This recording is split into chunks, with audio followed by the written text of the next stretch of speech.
Media, baada ya kumalizana na mzee wangu mzee Marinyi, sasa ni zamu ya mzee Jerome. Muda mrefu kidogo hatujazungumza. Mzee Jerome. Naam. Una furaha, una bashasha? Vibaya mno, yani ubaya ubwela. Wana harakati.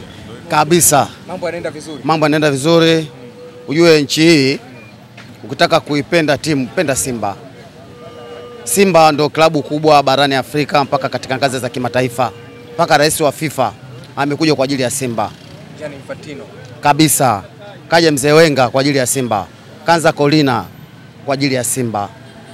Kwa hiyo Simba, ukizungumzia Simba, utazungumzia ni kitu ambacho chenye hadhi kubwa sana kuliko kitu chochote barani Afrika. Mzee Jerome, jeuri hii, maneno haya mazito unayoyatoa ni kwa ajili ya kutinga tu fainali siku ya jana? Hapana, ujue mara nyingi watu wa Simba wanatumia akili kubwa sana kuliko unavyofikiria. Hii akili ambayo anaitumia Simba ni akili ya hekima sana. Ni klabu ambayo inaweza kujitambua, imetathmini kwamba tunaenda kukutana na nani. Ni klabu ambayo tishio barani Afrika. Ujue mwandishi, mimi nazungumza kitu kimoja. Nilizungumza siku moja kwamba klabu ya Simba ni klabu ambazo zinatumia kanuni na sheria kuliko klabu zingine. Mfano kama klabu ya Yanga ni klabu ambayo inaifananisha ni kama gari la kona lenye kona tatu. Kwamba siku zote katika sheria za usalama barabarani unaambiwa kona ni mbili tu, kulia na kushoto. Lakini Yanga ni gari ambalo lenye kona tatu. Nilizungumza hicho kitu kwamba sasa Simba wanajitambua na nini walikifanya.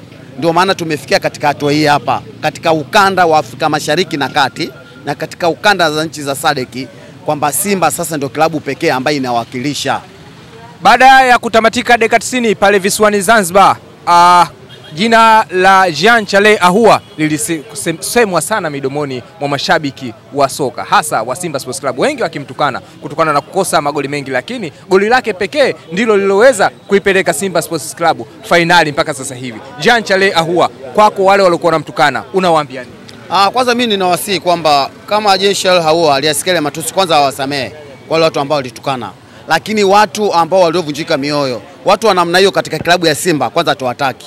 Watu wakuweza kuvunja mioyo ya wenzao, washabiki wa Simba na wanachama wa Simba. Sisi tulijua kwamba ule ni matokeo ya mpira, imetokea, lakini watu wakabeza kwamba kwa upande wa pili kwamba nyinyi mnasema tu kwamba goli limehamishwa, goli halijahamishwa. Mimi nataka niweze kuwasihi washabiki wa Simba na wanachama wa Simba kwamba Jean Charles Ahoua ambao walimfanya katika kusudi lile kama kusudi baya ni watu ambao wakutaka kuweza kujitathmini. Simba Sports Club ilijua ni miongoni katika matokeo ndani ya dakika 90 na walijua kwamba tutavuka, na wale watu ambao tuweze kuangalia brother, Simba ilijiandaa mapema sana. Kipindi hata Simba inacheza Zanzibar tayari mashushusho alishapelekwa South Africa kwamba nyinyi mnacheza Zanzibar, lakini Simba wanaenda kuiangalia Dabani ikoje. Akina Abasi hadi walitangulia mapema sana, hata ile mechi ya Zanzibar hujaiona.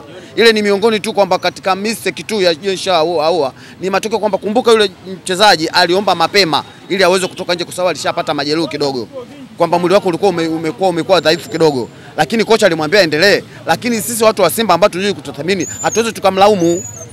Unajua siku zote koti linavuliwaga kwa nyuma, sio koti linavuliwaga kwa mbele. Siku zote koti linavuliwaga kwa nyuma, koti linavuliwaga kwa mbele, na siku zote chura haimbi bila maji. Kwa hiyo klabu ya Simba na maji ndio chura anaimba. Yes, pasipo maji chura hawezi kuimba. Na koti siku zote hawezi kuvua kama fulana. Kwa hiyo wale ambao walimbeza ni kama shati au kama koti ambao unavulia kwa mbele, na kati koti siku zote linavuliwaga kwa nyuma. Watanzania wameumia sana. Waache waumie na wataendelea kuumia sana. Kwamba wajue kwamba Simba inataka kuipa shikamoo. Maana leo kuna ndugu yangu mmoja kaja hapa kijiweni kanipita hata salamu hajatoa. Hapa kijiweni? Msamee. Huyo msamee. Nataka msamee kwamba ajue tendalo. Msamee. Kama mwanachama wa Yanga pia, mwandishi wa habari, ni kipindi cha kuipa support Simba. Sababu tunaenda kwenye mafanikio kwamba tumeipa heshima barani Afrika, tumeipa heshima Simba Sports Club. Kumbuka Simba sasa kwamba tunaenda kushiriki klabu bingwa ya dunia msimu ujao. Ndio klabu pekee, ni klabu ya 4 barani Afrika. Ya kwanza Al Ahly ya Misri, ya pili Mamelodi Sundowns, ya tatu Express ya Tunisia, ya 4 Simba. Simba inaenda kushiriki katika klabu bingwa ya dunia, kwamba Simba inaenda kuchukua mabilioni ya fedha mengine kwa niaba ya Tanzania na kwa niaba ya klabu ya Simba. Baada ya bilioni 38.9 za bilioni 38 zile, sasa hivi bilioni nyingine. Bilioni nyingine. Ndio klabu ya Simba pekee ndio ambayo inakula matunda yake, inakula mema ya nchi, inakula keki ya taifa. Ni uwekezaji sahihi wa Mo Dewji. Vibaya mno, ubaya ubwela. Mnaenda sasa kucheza fainali dhidi ya RS Berkane. Mechi ya kwanza, fainali ya kwanza itapigwa tarehe 17, fainali ya pili itapigwa tarehe 25. Kwa jinsi ulivyoitazama RS Berkane tangu mwanzo kwenye makundi mpaka hapa ilipofikia kwenye fainali, unaona Simba yako inaenda kutoboa? Simba inatoboa na Simba itachukua kombe. RS Berkane ni klabu ambayo tumeshacheza nayo, kwamba kitu ambacho kitakacho kukutumia mfumo wa kocha tutaenda kuheshimu maamuzi ambayo tutaweza kuyatumia, sababu ni kocha ambaye amekuja katika miongoni katika makocha ambaye ametuletea faida kubwa sana. Kwa hiyo Simba watakacho kwenda ugenini ni kwenda kulinda kwamba kama kushinda, kama kufungwa asifungwe magoli zaidi ya mawili, lakini kwamba Simba itaenda kutumia upambanuzi wao wa kiakili na kiuwezo wao na weledi wao ili kuweza kupambana na Berkane, ili Benjamin Mkapa tarehe 25 itakuwa Jumapili mwezi wa 5, Simba waweze kubeba ndoo, Simba waweze kunyanyua kwapa. Fadlu Davis amekuwa ni nguzo kubwa kabisa katika timu ya Simba Sports Club. Maana tangu ameingia, ukiangalia Simba uchezaji wake, mechi za ugenini na kila mechi amekuwa akija na mpango wake mpya. Kwa jinsi ulivyomwona Fadlu Davis na kuelekea msimu ujao, unaona Fadlu Davis msimu ujao ataendelea kubaki ndani ya Simba Sports Club? Mimi nitawasihi tu viongozi wa Simba waweze kukaa na kocha Fadlu Davis, kama kuna mkataba waweze kumpa mkataba mnono. Sasa hivi Simba ina mabilioni ya hela, waweze kufanya, kwa sababu kitu ambacho kitakachomtoa Simba kwenda vilabu vingine ni kwa ajili ya fedha, kwamba Simba sasa hivi fedha wanazo, Jeruti yuko pale, watampa mkataba mnono ili aweze kubakia pale, kwa sababu ni kocha pekee baada ya miaka 32 tangu 93 ndio kocha pekee mwanzo mwisho ametufikisha fainali.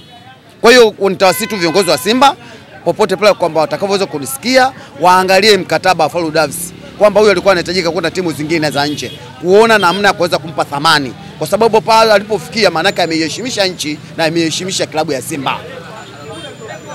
Kwa hiyo mimi nakusihi ndugu mwandishi wa habari, kama wewe ni mnazi wa timu nyingine, nakusihi hamia tu kwa Simba kwa muda tu, baada ya hapo utarudi kwenye klabu yako. Mimi timu yangu Taifa Stars.